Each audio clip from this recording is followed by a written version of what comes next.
കേരളത്തിലെ ഭരണപക്ഷത്തുള്ളൊരു വലിയ നേതാവിന് പെട്ടെന്ന് ബോധോദയം ഉദിച്ചു.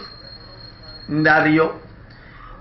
അയോധ്യയിലെ രാമക്ഷേത്രം എങ്ങനെയാണ് ഭാരതത്തിൻ്റെ നിലനിൽപ്പിനെ തന്നെ വെല്ലുവിളിച്ചുകൊണ്ട് രാമക്ഷേത്രം പണിയുന്നതിന് കുറേ ആൾക്കാർ മുമ്പോട്ട് വരുന്നത് എന്നുള്ളതിനെ എതിർത്തുകൊണ്ടായിരുന്നു ഇദ്ദേഹത്തിൻ്റെ പ്രഖ്യാപനം.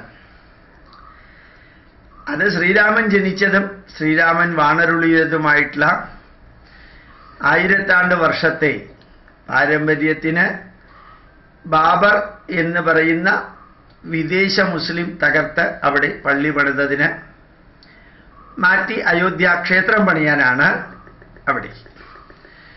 ഇവിടെ നിലനിൽക്കുന്ന ആചാരങ്ങൾക്ക് വേണ്ടി അതില്ലാതെയാക്കാൻ വേണ്ടിയിട്ട് കാട്ടിക്കൂട്ടുന്ന തത്രപ്പാടിൽ നിന്ന് ശ്രദ്ധ ഒന്ന് അയോധ്യയിലേക്ക് മാറ്റാൻ ശ്രമിക്കുമ്പോൾ ഒന്ന് ചിന്തിച്ചൂടെ, ജനങ്ങൾ ഇതിന് ഒരു വിലയും കൽപ്പിക്കില്ല എന്ന്. ഈ അരി എത്രയാ എന്ന് ചോദിക്കുമ്പോൾ പയർ അഞ്ഞാഴി എന്ന് പറയുന്നു എന്നൊരു പഴയ വലിയ വിലയൊന്നും ഇല്ലാത്തൊരു പഴഞ്ചൊല്ലുണ്ട്.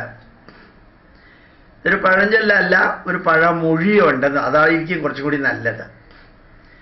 ഇവിടെ ഇത്രയെല്ലാം നടന്ന് കേരളം മുഴുവൻ ആട്ടി മൂടി കഴിഞ്ഞ കുറേ മാസങ്ങളായിട്ട് തകർത്ത് തിമർത്ത് നടക്കുമ്പോൾ ഉത്തർപ്രദേശിലെ ഒരു അയോധ്യയിൽ നടക്കുന്ന കാര്യത്തെക്കുറിച്ച് എന്ത് വികാര തീവ്രമായിട്ട് ഒരാൾ പറയുന്നത്.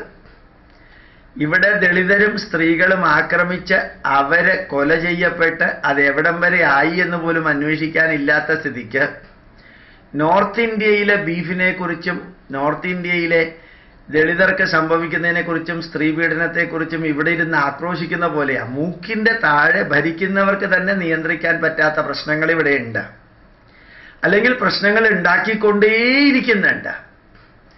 ആ പ്രശ്നങ്ങൾ ഉണ്ടാക്കിക്കൊണ്ടേയിരിക്കുന്നവര് അവരാണ്, 2 കാലിലും മന്ദമുള്ളവരാണ്, അത്ര വിചിത്രമായി വികൃതമായി വികാരത്തോടുകൂടി എന്ന കൃത്രിമ വികാരത്തോടുകൂടി അയോധ്യയെക്കുറിച്ചും നോർത്ത് ഇന്ത്യയിൽ നടക്കുന്നതിനെക്കുറിച്ചൊക്കെ വിവരിക്കുന്നത്. ശരിക്കും എന്തൊരു അത്ഭുതമല്ലേ! നമ്മളുടെ വീട്ടിലും നമ്മളുടെ നാട്ടിലും നടക്കുന്ന ഇത്രയും സങ്കീർണങ്ങളായ കൃത്രിമമായിട്ട് ഉണ്ടാക്കിയ പ്രശ്നങ്ങള് നൂറ്റാണ്ടുകളായിട്ട് വളരെ ശാന്തമായിട്ട് പോയിക്കൊണ്ടിരിക്കുന്ന ഒരു തീർത്ഥാടനത്തെ പോലും ഇത്രയും മലീമസമാക്കി, ഇത്രയും അധികം പ്രശ്ന സങ്കീർണമാക്കി, അവനവൻ ഭരിക്കുന്നവരുടെ കൂട്ടത്തിലുള്ളവർ മുഴുവനും എതിർചേരിയിലേക്ക് പോകുന്നു.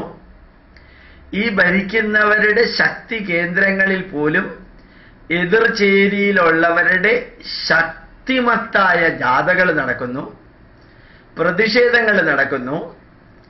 ഭരണാധികാരികളെ ഭരണകസേരകളിൽ ഇരുത്തിയവർ തന്നെ അതിനെതിരെ അതിശക്തമായിട്ട് നാമജപത്തിലൂടെ പ്രതികരിക്കുന്നു. ലോകത്തിൽ ഗിന്നസ് ബുക്കിൽ കയറാൻ പാകത്തിന്, അല്ലെങ്കിൽ അതിൻ്റെ അപ്പുറത്ത് എന്തെങ്കിലും ഉണ്ടെങ്കിൽ അവിടെ കയറാൻ പാകത്തിന് നാമജപ സങ്കീർത്തനങ്ങളിൽ കേരളം ജയിലുകളും പോലീസ് സ്റ്റേഷനുകളും മുഴങ്ങുന്നു. മുദ്രാവാക്യം കൊണ്ട് മുഴങ്ങിയിരുന്ന കേരളത്തിന്റെ റോഡുകളെല്ലാം ഹൈവേ ഉൾപ്പെടെ നാമജപങ്ങൾ കൊണ്ട് മുഴങ്ങുന്ന ഒരു കാലം. യഥാർത്ഥത്തിൽ മതേതര കേരളത്തിൽ ഹിന്ദു ധർമ്മത്തിന്റെ ശബ്ദം ഇത്രയും മാസങ്ങളായിട്ട് റോഡുകളിലും വീടുകളിലും സംഘടനകളിലും ക്ഷേത്രങ്ങളിലും നിറയാൻ കാരണം ഇപ്പോഴത്തെ ഭരണാധികാരികളുടെ പ്രവർത്തികൾ തന്നെയാണ്. അതെല്ലാം ഇവിടെ നടക്കുമ്പോൾ അങ്ങ് ഇറാനിൽ എന്ത് നടക്കുന്നു, ഇറാഖിൽ എന്ത് നടക്കുന്നു, ക്യൂബയിൽ എന്ത് നടക്കുന്നു, ചൈനയെ മൊത്തത്തിൽ ആക്രമിക്കാൻ വരുന്നവര് അവരെക്കെതിരെ ചൈന പ്രവർത്തിക്കുന്നതിൽ അഭിമാനിക്കുന്ന ഒരു വിഭാഗം ഇവിടുത്തെ ചെറിയ ഒരു അമ്പലം, കഷ്ടിച്ച 1/2 ഏക്കറിലുള്ള ഒരു അമ്പലമാണ് ഈ സംഭവം. അതിന് അവരവരുണ്ടാക്കിയ പ്രശ്നങ്ങൾ പരിഹരിക്കാൻ പറ്റാതിരിക്കുമ്പോൾ ലോകത്തിലെ ചൈനയെക്കുറിച്ചും ക്യൂബയെക്കുറിച്ചും അമേരിക്കയെക്കുറിച്ചും ഇറാനെക്കുറിച്ചും പിന്നെ ഇന്ത്യക്കകത്തുള്ള അയോധ്യയെക്കുറിച്ചൊക്കെ പറയുമ്പോഴത്തേക്കും തന്നെത്താനെ ധരിക്കുകയാണ് നമ്മളൊക്കെ ബുദ്ധിജീവികളും പുരോഗമനവാദികളും ഒക്കെ ആണെന്ന്. ശരിക്ക് കാലം ഇവരെയൊക്കെ തുടച്ച് നീക്കാൻ എന്നേ പ്രവൃത്തി ആരംഭിച്ചിരിക്കുന്നു. 1 നൂറ്റാണ്ട് പോലും അതിന് ജീവിതായുസ് കിട്ടിയില്ല.